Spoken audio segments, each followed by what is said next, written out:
like to have the time to speak on more than one topic because I've been doing this for too long and I actually have a few topics I know a little bit about.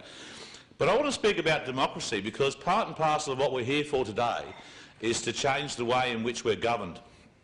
Now, to do that, what's meant to actually happen is we're meant to be at... Thank you. The dummies bit's nothing to do with me, I just want to tell you that.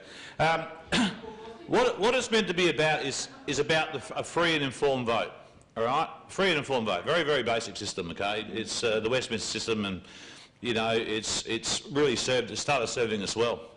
And free and informed would mean that you can go and vote for who the hell you like and not have to preference every player, for instance sake, and that doesn't happen. And an informed vote would mean that you would know who all the candidates were and what they stood for. And then you would kind of hope that it would continue on, that if they made a particular promise, they'd be forced to uphold that promise. And so we're really in big trouble from the moment go. And what's really interesting, if you vote, for instance, for a Labor sitting member or a Labor representative or a Labor aspirant or whatever it would be, and they are elected, they have to do the will of their political party. So you've lost again straight away. But interestingly enough, who dictates what the political party decides as policy? And those particular people we don't get to know anything about, and we don't get to elect them. So we have some real serious problems with democracy. And that is just the system. The really interesting part about democracy is that the people that write electoral law have the most to gain from structural biases. So every time there's an election and they look like they're losing a little bit of power, or some minor parties come along and smack them around a little bit, they go and change the laws to make sure that doesn't happen again. Okay, so not only is democracy failing in every respect, but it's actually played with by people with a bias. You know, they write it with self-interest in mind. And that might be just enough to stop there and say that democracy fails. But I'd like to tell you some stuff that you're never going to hear, ever, in the media. Because going back some time ago, 14, 15 years ago, sadly enough, I ran for the Senate with my wife. And I actually was that naive that I thought that if you just had a good heart and you could stand up, and I'm a good salesman generally, so I thought, well, I think I could stand in there and put the people's voice in politics, okay?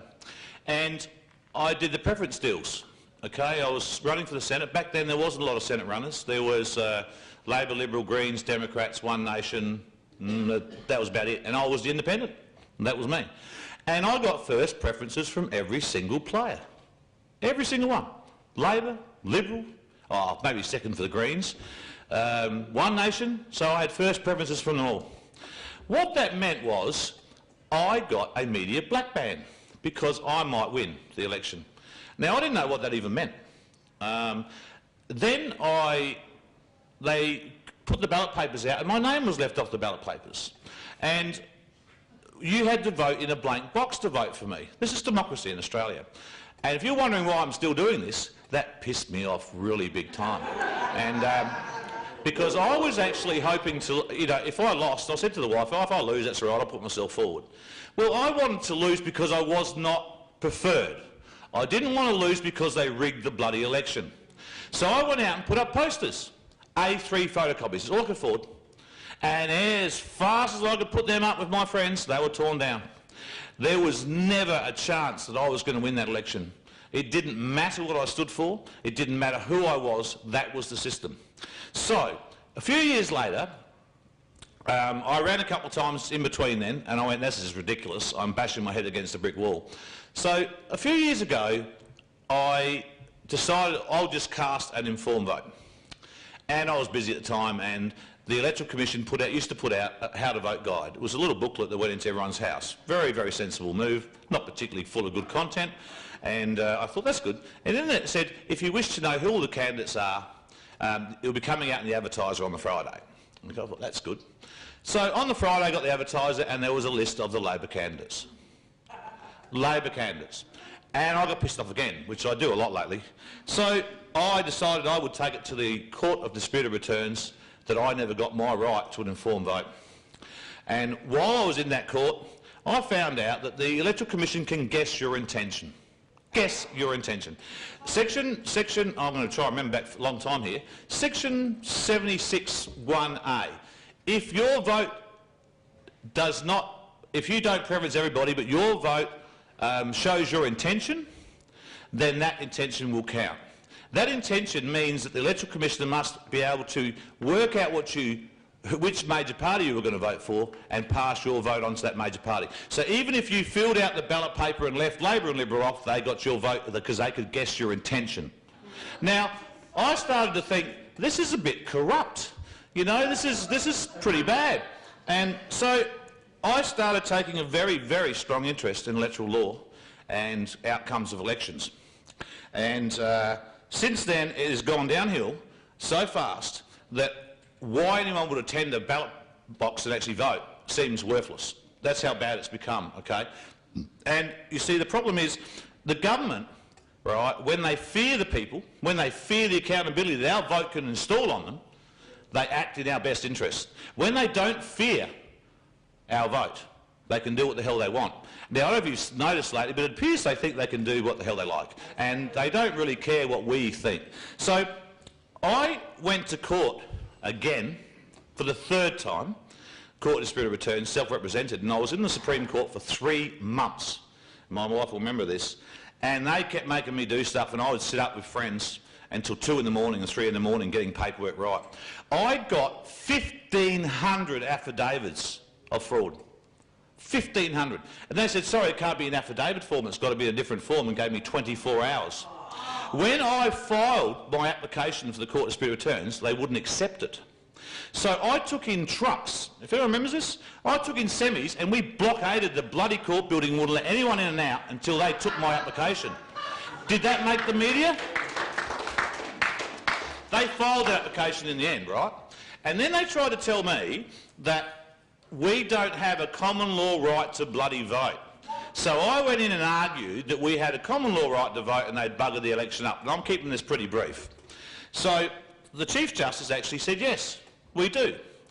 The way the court case was lost, if you'd like to know, this is very interesting, was that they argued, the Labor Party sent in, and also the Electoral Commission sent in a Crown lawyer against me, and they argued that we have no right to vote in Australia. Okay, no right to vote, no common law right to vote. And they tossed my case out 2 days before trial. Then I received a letter immediately after that saying, oh, we made a mistake. I'm really sorry, but there is a common law right to vote, so my arguments were valid. But there's no right of appeal under legislation. There is a right of appeal under common law, but they wouldn't entertain that. So then I receive a letter from the courts, Court of Disputed Returns, Chief Justice Doyle here in South Australia, how much money would I like because this case would like to be struck off? Now, if I lost, why the hell were they offering me money? All right? And they rang and offered me money how long, hun? 2 years? 2 years. Every third week. Any media? Nothing. So I want to tell you what happened in that election. I'd like to give you some pointers. Labor dressed up as another political party and handed out dodgy how-to-vote cards. Yes, that made the media. This is the people that lead this state dressed up as somebody else to rig you of your vote. But that's nothing. Because what they also did was decided to delve into postal ballots because they could see some benefits in postal ballots. So what they did was they registered a reply page address, Isabel Redman, which was the opposition leader, and they sent out 200,000 letters to the public asking them how they're going to vote. Start doing some sums here, 200,000. And when you wrote back saying, oh, I support you, Isabel, that's Liberal, if anyone's watching, Isabel Redman, Liberal Party, if you wrote back to Isabel, it went to the Labor Party's offices because they had registered her name as a reply paid address. It did not go to Isabel. Now, all right, this is how bad it gets. And I'm not going to finish here. I don't know it won't take too long. So they intercepted thousands of names. Okay. Then they sent out postal ballot applications to those people.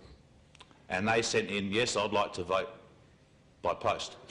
And most of those applications went missing. Tens of thousands. Not 1,000, tens of thousands. And if you think this federal election with this one with Palmer, the 1,300 votes, how many votes do you think like a couple of guesses here, went missing, ballot papers, not applications, went missing in South Australia. 22,000. 16,500 just went missing. 6,500 were found to be dodgy. Multiple voting issues went into the thousands. And how many names went conveniently missing off the electoral roll? I bet you can't guess this one. 77,000 votes went missing. South Australia missed out on 116,000 votes. Labor won by 1,750. All right? And they're now running our state. They're the ones causing us to live without democracy. So no one is doing anything about it. So what do you think is going to happen in March? What do you think is going to happen in March? They all suddenly, oh shit, we buggered up. No, you know why? Because no media would cover that. And if you think I'm making this up, I can show you affidavits from the Commissioner, I can show you the paperwork, the photos, everything, and I have it all. I have affidavits for thousands of people, and that wasn't the worst. If you think that's bad, that wasn't the worst, because they didn't give out that guide on how to vote. There was no information in the polling booths about who was running, where your preferences went, which is law, wasn't there. Okay, that wasn't there. People were turned away from the polling booth because they didn't like how they were dressed. People turned up and they were ran out of ballot papers. One group of 4 turned up to a polling booth, 2 ballot papers left, tossed a coin who could vote. This is in South Australia. They went to the hospitals in South Australia, right, went to the hospitals in South Australia, and they were going through the nursing homes, standing in the doorway going Labor or Liberal, and then marking the ballot paper for those people. One woman stood up and said, no, my daughter's running for the Greens. Affidavit, if you want to know, I've got an affidavit. Her granddaughter was running for the Greens. She said, no, I want to vote Greens. And they refused to accept her vote. Now, if this is... I left those words out, okay, just place some words in there. In the Court of Disputed Returns, the Chief Justice Doyle, who quit when I would... Well, I'm not going to go there. He has quit. I won't tell you why. He has quit. But it is not possible under any law in this country to invalidate the outcome of election regardless of the count or conduct. What do I say? Now if we had a media, any media at all, that gave a shit about us and about free information or democracy or the right of their children to vote or the right of us to be able to choose our government, they would have covered this.